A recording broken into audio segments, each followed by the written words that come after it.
Lisa Chen was having one of those perfectly ordinary Tuesday mornings when everything changed. She had just finished her second cup of coffee and was scrolling through her phone when she heard the mailman's truck rumble down Maple Street. Nothing unusual there. The mail always came around 10:30, and Lisa had gotten into the habit of checking it during her lunch break from working at home. But today was different. Mixed in with the usual stack of bills and grocery store flyers was a thick white envelope with her name typed in bold letters across the front. The return address made her stomach drop a little. Pinecrest Homeowners Association.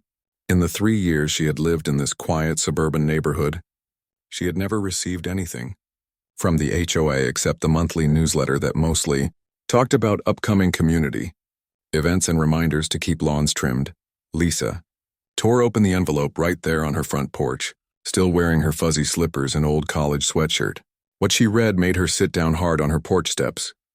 Notice of violation and fine assessment was printed in large, bold letters at the top.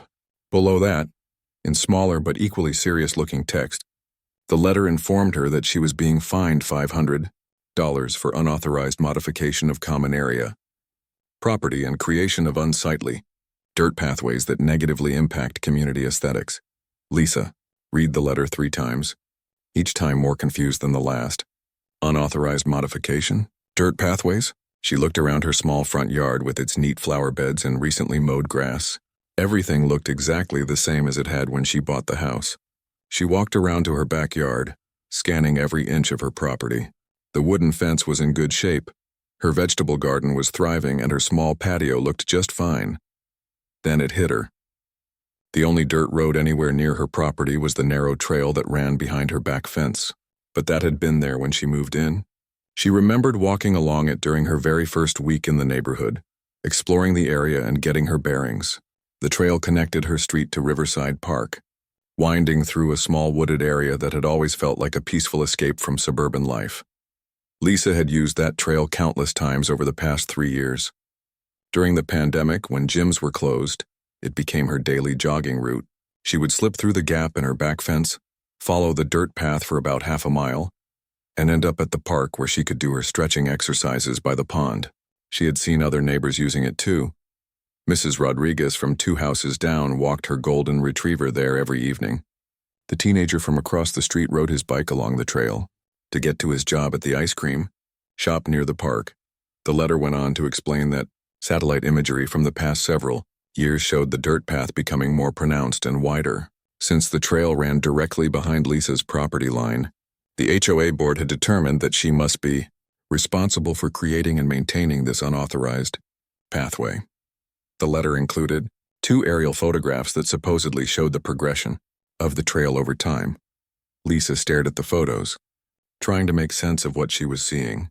Yes, the dirt path was visible in both images, and it did look a bit more defined in the recent photo compared to the older one, but creating it, that was completely wrong.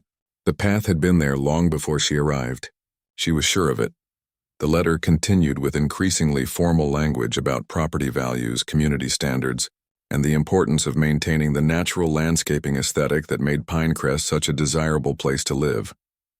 It demanded that Lisa restore the area to appropriate landscaping standards within 30 days or face additional fines of $50 per day until the violation was corrected.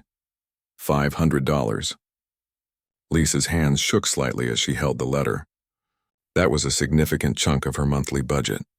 She had been saving up for a vacation to visit her sister in Colorado, and this fine would completely wipe out those plans.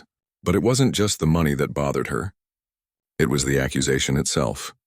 The idea that she had somehow damaged community property when all she had done was walk along a trail that already existed. Lisa called her neighbor Tom, an older man who had lived in the neighborhood for over a decade. Maybe he would remember something about the trail that could help her figure this out. "Oh, that old dirt road," Tom chuckled when she described the situation. "Yeah, that's been there forever. I used to take my kids along that path when they were little to catch tadpoles in the creek. That was probably 15 years ago, way before your house was even built. Sounds like the HOA is barking up the wrong tree."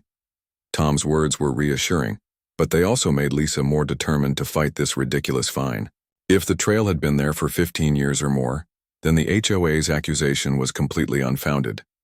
She wasn't about to pay $500 for something she didn't do. That afternoon, Lisa decided to take a closer look at the trail itself. She walked along the entire length, from where it started behind her fence to where it emerged at the park.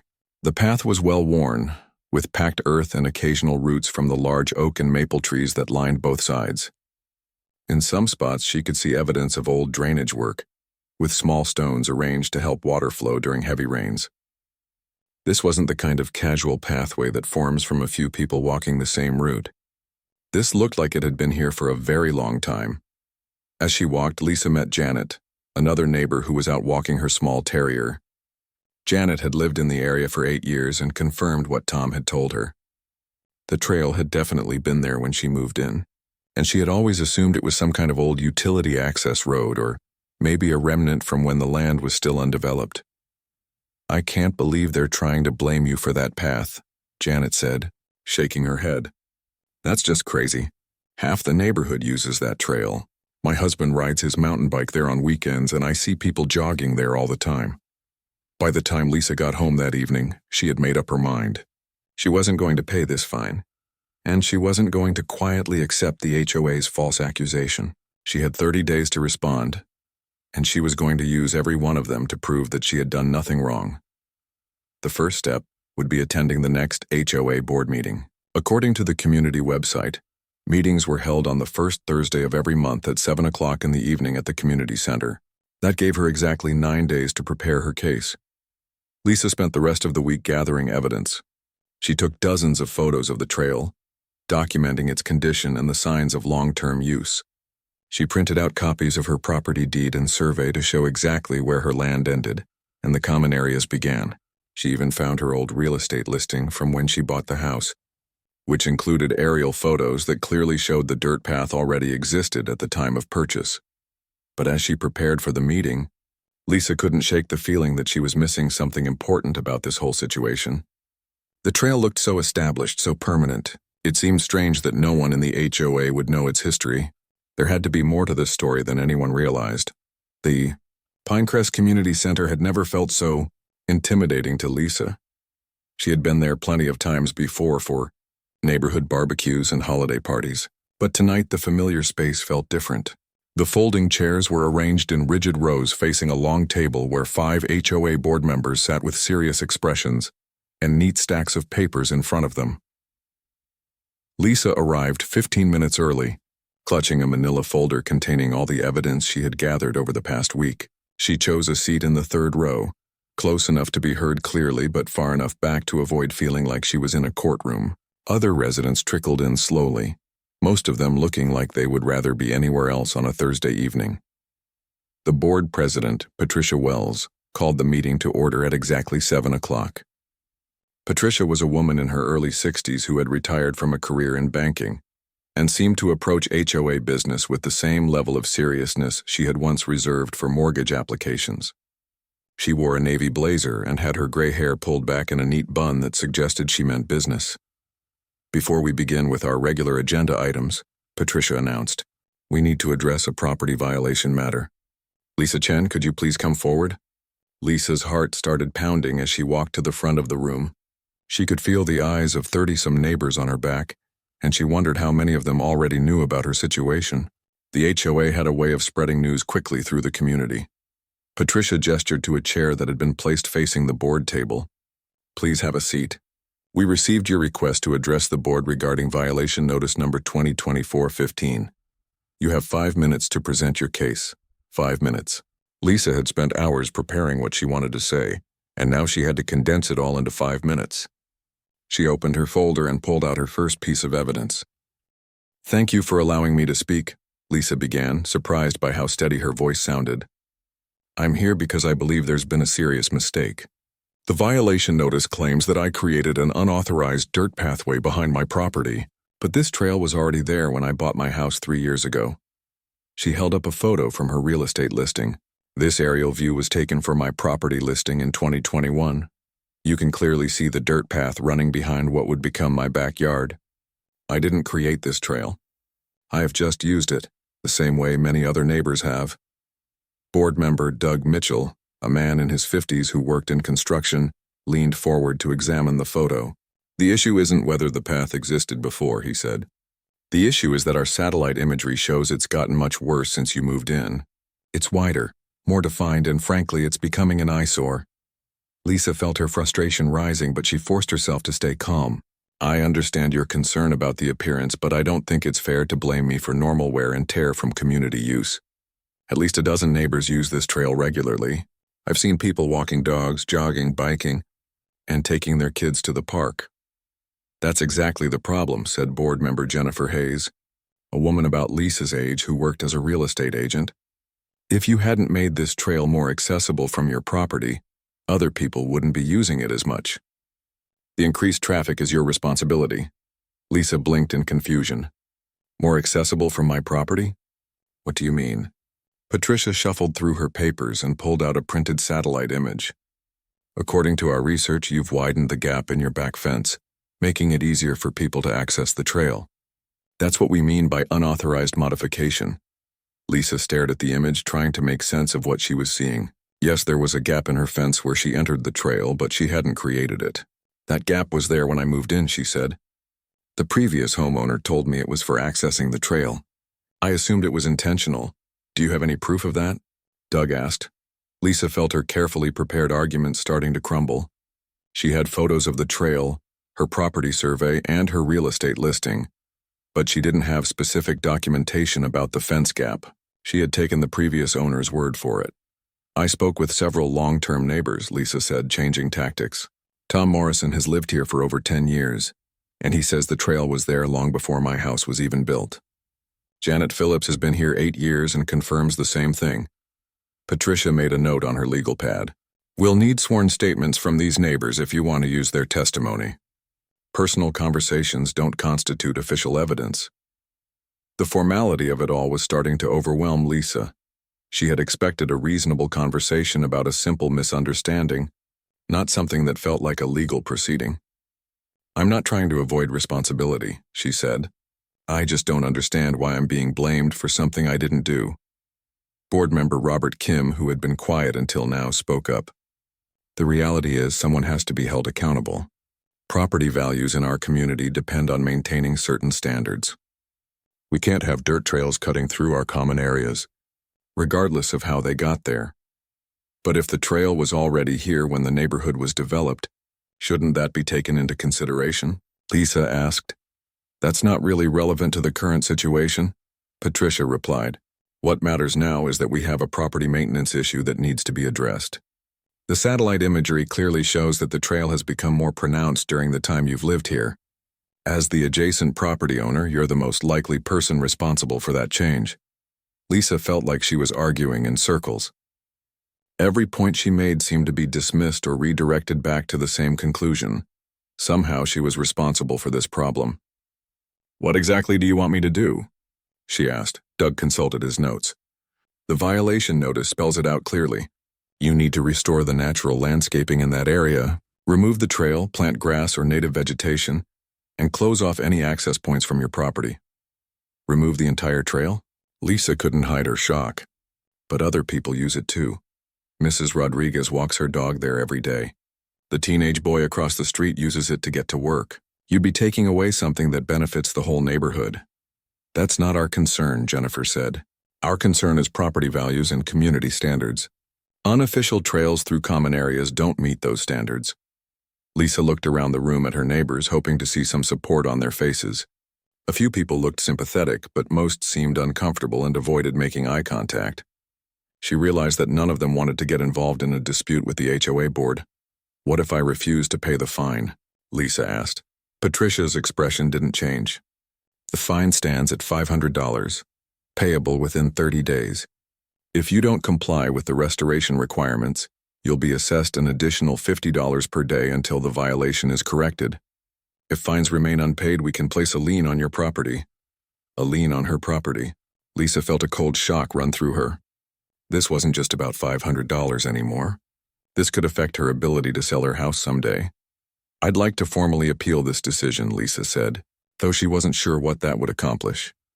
You can submit a written appeal within 10 days, Patricia replied. The board will review it at next month's meeting.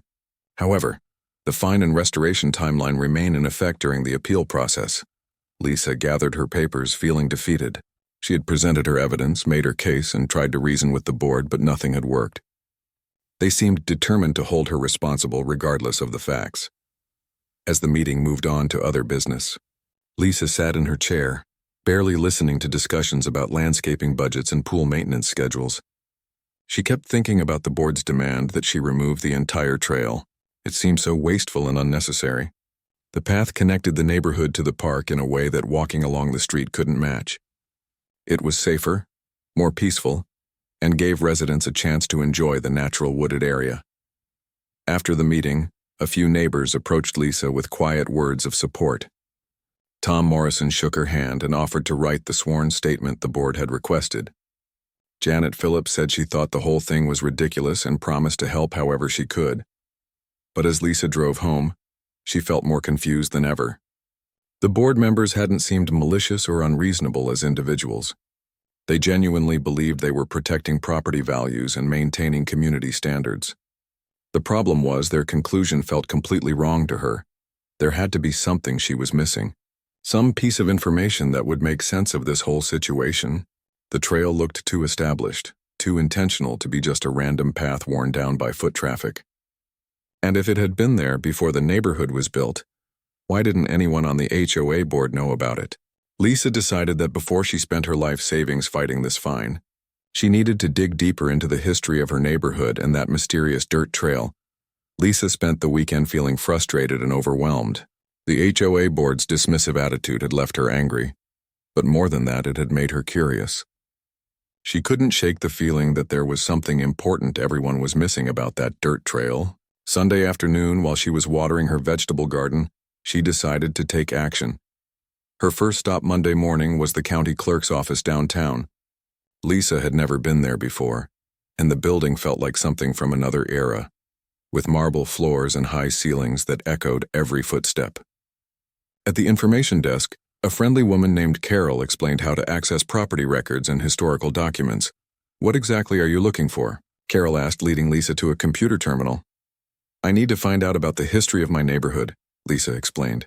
"Specifically, I want to know if there were any roads or pathways in the area before it was developed."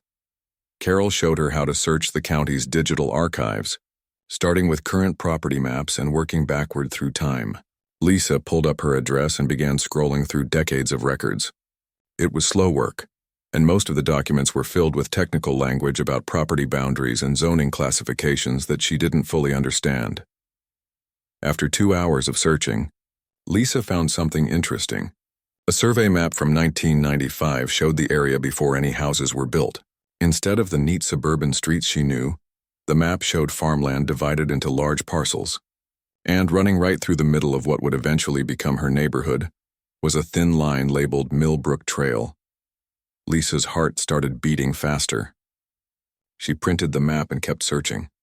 In the historical records section, she found references to something called the Millbrook Trading Route, which had apparently connected local farms to the river port in the next town over. The earliest mention she could find dated back to 1847. 1847. That was more than 175 years ago. Lisa stared at the computer screen, trying to process what she was reading. The dirt trail behind her house wasn't some informal path created by careless neighbors. It was part of a historical route that had been used for over a century, but she needed more proof. The county records gave her the basic facts, but she needed to understand the full story. Carol suggested she visit the local historical society, which had extensive archives about the area's development. The Riverside County Historical Society occupied a small building that had once been the town's original library. Inside, Lisa found herself surrounded by old photographs, maps, and documents that told the story of how her modern suburb had evolved from rural farmland. The volunteer on duty was an elderly woman named Ruth Bailey, who had lived in the area her entire life. "Oh my, you're talking about the old Millbrook Trail," Ruth said when Lisa explained what she was looking for. "I haven't heard anyone mention that in years. My grandmother used to tell stories about walking that trail to town when she was a young woman."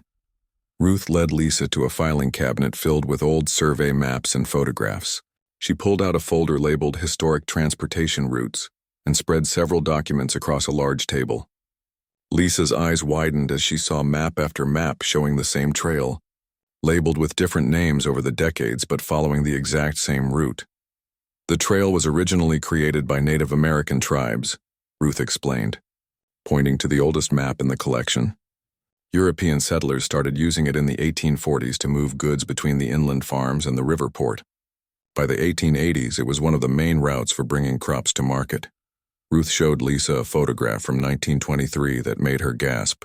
The black and white image showed a dirt road lined with large trees, and Lisa could recognize the exact spot where she entered the trail from her backyard. The landscape looked different without the houses and suburban streets, but the basic geography was unmistakable. What happened to it when they built the neighborhood? Lisa asked. Ruth flipped through more documents until she found what she was looking for. Here it is. When Pinecrest Development Company applied for permits to build the subdivision in 1994, they were required to preserve the historic trail as part of the approval process. The county planning department insisted on it. Lisa felt like she had been struck by lightning. Required to preserve it? Oh yes, Ruth said, adjusting her glasses to read the fine print. The Planning Commission was very specific about that. The trail was designated as a historical feature that had to be maintained for public use. The development company agreed to it as a condition of their building permits. Ruth pulled out another document, this one more recent. It was a letter from 2009, addressed to the Pinecrest HOA board. Look at this, she said. The Historical Society actually contacted your HOA about 10 years ago, asking them to help maintain and mark the trail. We never heard back from them. Lisa read the letter, which politely explained the trail's historical significance and offered to work with the HOA to create educational signage and basic maintenance. The tone was friendly and cooperative, nothing that should have been threatening to a homeowners association. But apparently it had been ignored. Why didn't anyone in the neighborhood know about this? Lisa asked. Ruth sighed. People move in and out, board members change, and institutional memory gets lost. Plus, I suspect the original developers didn't do a good job of educating residents about what they had. They probably saw it as just another obligation to fulfill, not as an asset to the community. Lisa spent the rest of the afternoon copying documents and photographs. Ruth insisted she take everything she thought might be helpful, even giving her the original 2009 letter to the HOA. By the time Lisa left the Historical Society, she had a thick folder of evidence that completely transformed her understanding of the situation. The dirt trail wasn't property damage. It wasn't even just a historical curiosity. It was a legally protected historical feature that the developers had been required to preserve and that the HOA was supposed to maintain. Not only was she not responsible for damaging community property, but the board's demand that she remove the trail would actually violate the original development agreements. That evening, Lisa called her neighbor Tom to share what she had discovered. Tom was amazed by the historical information, but he also had practical concerns.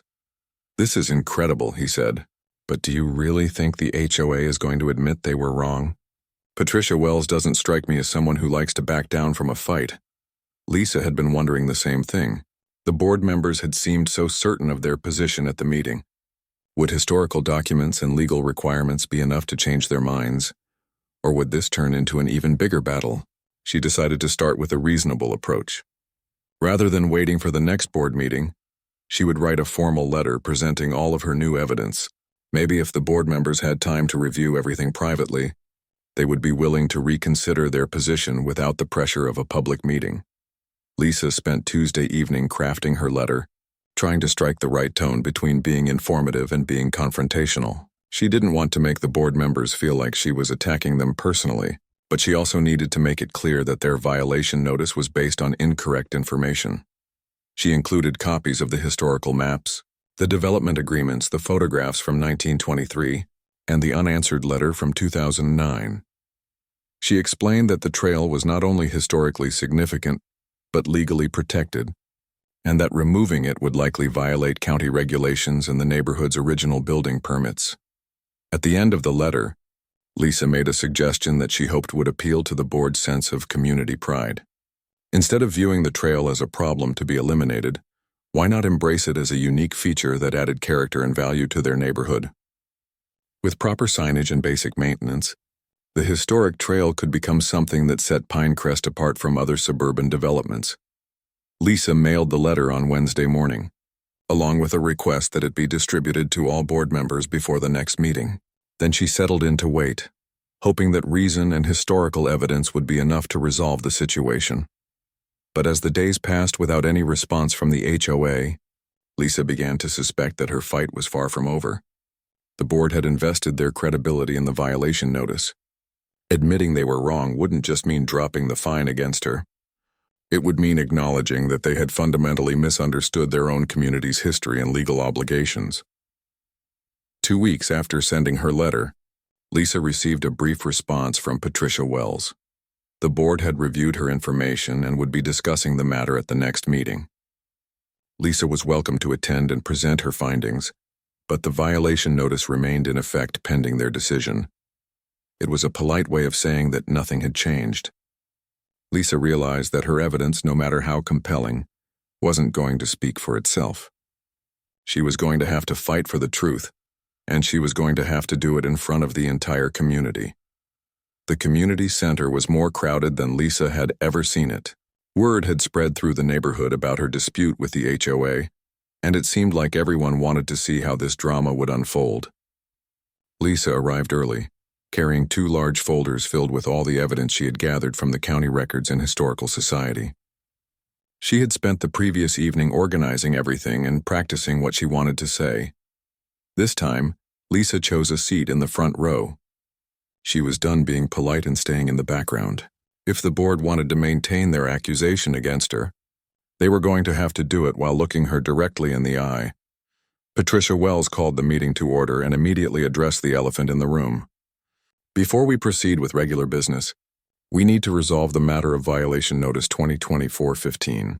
Lisa Chen has requested additional time to present new evidence regarding the trail issue. Thank you, Lisa said, standing up before Patricia could change her mind. I have some important information that I believe will completely change everyone's understanding of this situation. She walked to the front of the room and placed her first exhibit on the easel that had been set up for presentations. It was the 1847 survey map showing the original Millbrook trading route. A murmur went through the crowd as people leaned forward to get a better look. This is a county survey map from 1847, Lisa began, her voice steady and clear. It shows a trail called the Millbrook trading route running through what is now our neighborhood. This trail was used for over a century to transport goods between local farms and the river port. She replaced the first map with a photograph from 1923. This picture was taken almost exactly where I enter the trail from my backyard. You can see that this wasn't just a simple footpath. It was a well-established road that served an important economic purpose for our entire region. Board member Doug Mitchell looked uncomfortable as he studied the photograph. That's all very interesting from a historical perspective, but it doesn't change the current situation. Whatever that trail used to be, it's now causing property maintenance issues. Lisa was ready for this objection. She put up her next exhibit, a copy of the 1994 development agreement. Actually, it changes everything.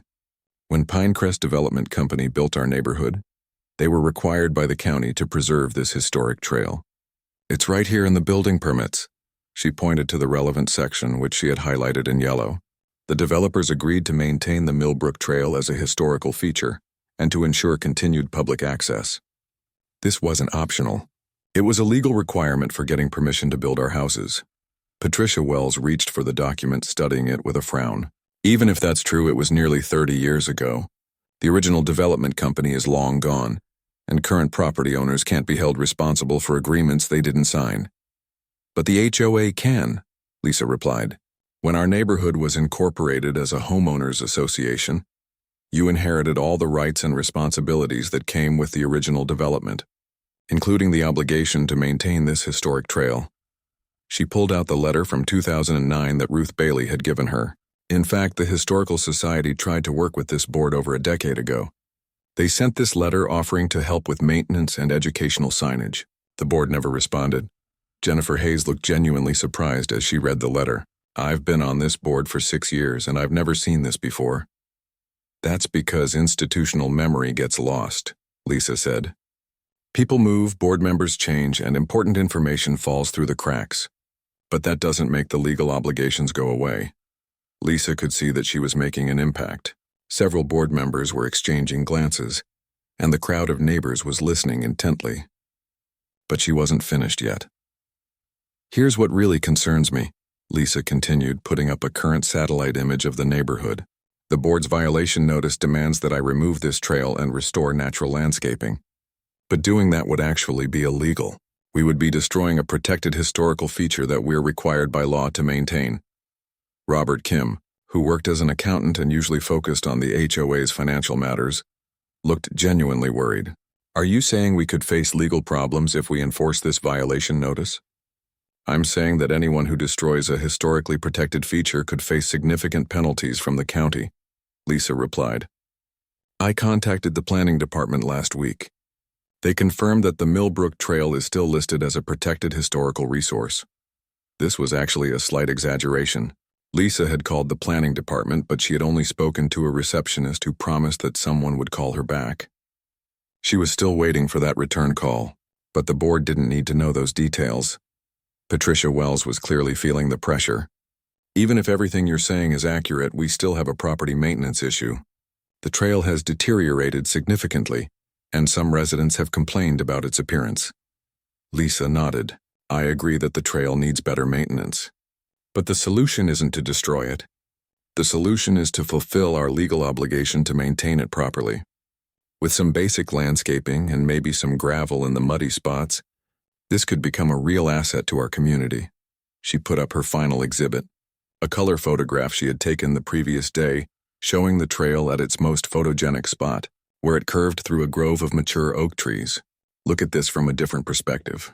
How many suburban neighborhoods can offer their residents a historic trail that connects directly to a public park? This isn't a liability. It's a unique feature that could actually increase our property values. The room was quiet as people absorbed what Lisa had presented. She could see some neighbors nodding in agreement, particularly those who had used the trail themselves. But the board members still looked uncertain. Doug Mitchell spoke first. Assuming everything you've presented is accurate, what exactly are you proposing?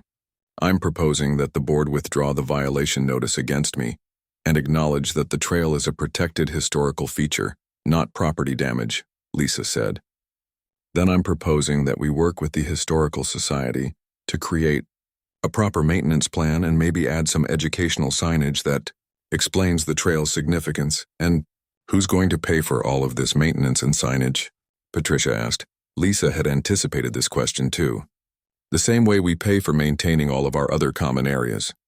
Through regular HOA dues and assessments, this trail is community property, just like our landscaping and recreational facilities. Jennifer Hayes looked around at her fellow board members. I have to admit, this puts everything in a completely different light. If Lisa's right about the legal requirements, we need to be very careful about how we proceed. I'd like to suggest a 30-day postponement, Robert Kim said. We need time to verify this information with our attorney and with the county planning department. This is too important to decide hastily. Patricia Wells looked like she wanted to argue, but she was clearly outnumbered. Very well. We'll table this matter for 30 days while we conduct our own research. The violation notice will remain suspended during that period. Lisa felt a surge of relief and triumph. She hadn't won yet, but she had bought herself time and forced the board to take her evidence seriously. As she gathered her documents, several neighbors approached to congratulate her and express their support for preserving the trail. Tom Morrison shook her hand enthusiastically. I had no idea about all that history. Makes me proud to live here knowing we're connected to something that goes back so far. Janet Phillips was equally supportive. You did a great job presenting all that information. I think you really changed some minds up there. But as Lisa drove home, she knew the fight wasn't over yet. Patricia Wells had looked embarrassed and angry about being corrected so publicly. The board's attorney might find some way to challenge her evidence, or the county might take a different position when officially contacted. Lisa had won the first battle by proving that the trail was historically significant and legally protected. But winning the war would require making sure the HOA followed through on their obligations and treated the trail as the community asset it was meant to be. Still, for the first time since receiving that violation notice, Lisa felt hopeful. She had uncovered the truth about her neighborhood's hidden history, and she had stood up for something that mattered. Whether or not the board ultimately sided with her, she had already accomplished something important. She had reminded her community that sometimes the things we think of as problems are actually treasures waiting to be rediscovered. 3 weeks after the dramatic board meeting, Lisa was working in her garden when she heard a knock at her front door. She wasn't expecting anyone, and she felt a flutter of nervousness as she wiped the dirt off her hands and walked to the front of the house. Standing on her porch was Patricia Wells, looking more uncomfortable than Lisa had ever seen her. "I hope I'm not interrupting anything important," Patricia said, her usual authoritative tone replaced by something much more subdued. "Not at all," Lisa replied, though she couldn't hide her surprise. "Would you like to come in?" Patricia shook her head. "This won't take long. I wanted to speak with you privately before tonight's board meeting." She paused, seeming to struggle with what she wanted to say. "Our attorney confirmed everything you presented. The trail is indeed protected as a historical feature, and the HOA is legally required to maintain it." Lisa felt a surge of vindication, but she tried to keep her expression neutral. "I'm glad the board was willing to verify the information." "More than that," Patricia continued, "we contacted the county planning department directly. They were surprised to learn that we hadn't been maintaining the trail properly. Apparently, they've had it listed as an official historical site since 1995, but somehow that information never made it to our property management company." Patricia looked genuinely embarrassed as she continued. "They also informed us that we're eligible for county grants to help with maintenance and educational signage. If we had known about this years ago, we could have applied for funding instead of letting the trail deteriorate." Lisa couldn't help but smile a little. "That's wonderful news. I think the trail could become something the whole neighborhood is proud of." "There's more," Patricia said, reaching into her purse to pull out an envelope. "The board voted unanimously last night to formally withdraw the violation notice against you. We also voted to issue an official apology for the misunderstanding." She handed Lisa the envelope. "I know an apology doesn't undo the stress we caused you, but we want the community to know that we made a mistake." Lisa opened the envelope and found an official letter on HOA letterhead, signed by all 5 board members. The language was formal but clear. The violation notice had been withdrawn. No fines would be assessed, and the board acknowledged that they had been incorrect in their interpretation of the trail situation. "Thank you," Lisa said, and she meant it. She had been prepared for a longer fight, possibly involving lawyers and county officials. Having the board admit their mistake so directly was more than she had hoped for.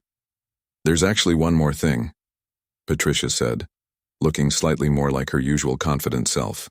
"The board would like to ask if you'd be interested in serving on a new historical preservation committee. Given your research skills and your obvious passion for the subject, we think you'd be perfect for it." Lisa blinked in surprise. "A historical preservation committee?" "We realize that this situation happened partly because we didn't have adequate institutional memory," Patricia explained. "We want to create a committee that will research and preserve the historical significance of our community. The trail is probably not the only historical feature we're unaware of." It was an intriguing offer.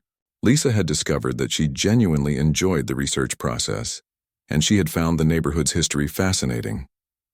Plus, serving on a committee would give her a voice in how the trail was maintained and developed. "I'd be very interested," Lisa said. "When would this committee start meeting?" "We're hoping to have our first meeting next month. Ruth Bailey from the Historical Society has already agreed to serve as an advisor, and we've had several other residents express interest." After Patricia left, Lisa sat on her porch, rereading the apology letter and thinking about how much had changed in just a few weeks. What had started as an angry dispute over a bogus fine had turned into something much more meaningful. She had uncovered a piece of local history that had been forgotten, and now the whole community would benefit from that knowledge. That evening's board meeting was completely different from the contentious sessions of the previous month. Patricia opened by reading the official apology to Lisa, and the crowd of neighbors applauded when she finished. The board then presented their plans for the Historical Preservation Committee and their application for county grants to improve the trail. Ruth Bailey was there as a special guest, bringing additional historical documents and old photographs to share with the community. She explained that the Millbrook Trail was part of a larger network of historical routes throughout the county, and that Pinecrest was lucky to have such a well-preserved section. With proper care and signage, Ruth said, this trail could become a destination for history enthusiasts from throughout the region. Imagine having school groups come to learn about 19th century transportation and commerce, right here in your backyard. The enthusiasm in the room was infectious. Neighbors who had never shown much interest in community affairs were volunteering for the preservation committee or offering to help with maintenance work. What had once been seen as a liability was transforming into a source of community pride. Over the following months, Lisa watched the trail undergo a remarkable transformation. The county grant provided funding for gravel in the muddy sections, wooden bridges over small streams, and beautiful educational signs that explained the trail's history and significance. Local Boy Scout troops helped with cleanup efforts, and a group of master gardeners worked to remove invasive plants while preserving the native species that had grown along the route for decades. The trail officially reopened as the historic Millbrook Trail, with a small ceremony attended by county officials, local historians, and dozens of neighborhood residents. Lisa was asked to cut the ribbon, an honor that felt both surreal and deeply satisfying. But perhaps the most meaningful moment came a few weeks later, when Lisa was walking the trail in the early evening and encountered Mrs. Rodriguez with her golden retriever. The older woman smiled and waved as they approached each other. "I wanted to thank you," Mrs. Rodriguez said. "My granddaughter visited last weekend, and she was so excited to learn about the historical trail. She made me walk the whole length with her while she read every single sign. I've lived here for 15 years and never knew any of that history." Lisa smiled back. "I didn't know it either until all this started.